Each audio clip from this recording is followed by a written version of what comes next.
Pertolongan pertama pada asam urat. Pertolongan pertama pada asam urat tentu saja penting untuk diketahui, apalagi asam urat bisa tiba-tiba kambuh dan membuat rencana berantakan seharian. Sebab kondisi ini bisa menyulitkan berjalan maupun tidur akibat nyut-nyutan yang sangat menyiksa. Kemunculan asam urat biasanya ditandai dengan nyeri yang hebat dan tiba-tiba di sekitar ibu jari kaki. Secara bersamaan di sekitar jempol akan membengkak serta menjadi kemerahan, terasa sakit dan panas bila disentuh. Gejala asam urat ini bisa datang dan pergi kapan saja, terkadang malah tanpa penyebab yang jelas. Oleh karena itu Anda perlu mengetahui langkah penanganan tepat untuk asam urat yang muncul secara tiba-tiba ini. Berikut adalah pertolongan pertama pada asam urat. Yang pertama, memeriksakan diri ke dokter.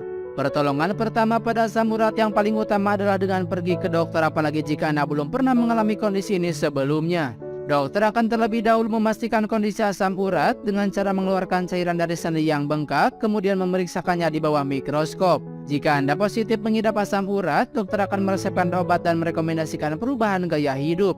Dokter juga bisa memberikan saran mengenai cara mengatasi asam urat jika kondisi ini kembali kambuh di masa mendatang.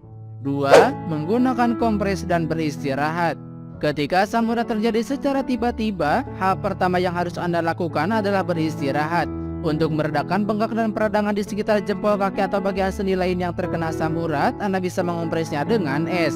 Pastikan area yang bengkak atau meradang dibiarkan begitu saja, tidak tertutup kain apalagi dibebat.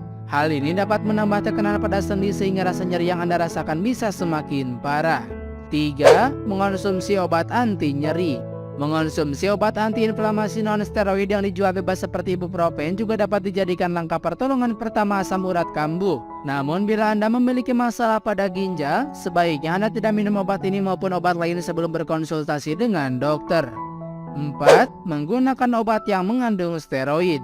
Obat yang mengandung steroid seperti prednison bisa digunakan pasien yang tidak boleh mengonsumsi OAINS, asalkan dengan rekomendasi dokter. Prednison bisa bertindak oral atau diminum atau dimasukkan lewat pembuluh darah atau infus bila Anda dirawat di rumah sakit. 5. Minum obat resep dokter. Dokter dapat meresepkan obat khusus pereda asam urat seperti obat yang mengandung kolsisin atau allopurinol. Kolsisin adalah obat oral yang menghambat pembentukan kristal asam urat di persendian dan direkomendasikan untuk diminum dalam tempo 12-24 jam setelah Anda mengalami serangan asam urat. Sementara itu, allopurinol bekerja dengan menghambat kenaikan level asam urat di dalam tubuh dan bisa diresepkan untuk penderita asam urat kambuhan. Ada pula obat jenis probenecid yang mampu membantu ginjal membuang kelebihan kadar asam urat lewat urin.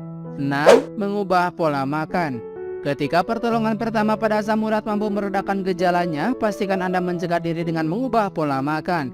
Makanan yang harus dihindari oleh penderita asam urat ialah protein hewani dan alkohol, karena dikhawatirkan bisa memicu naiknya kadar asam urat di dalam tubuh. Pastikan juga Anda terhidrasi dengan baik. Minum cukup air putih setiap hari agar ginjal dapat membuang kelebihan asam urat di dalam tubuh lewat urin.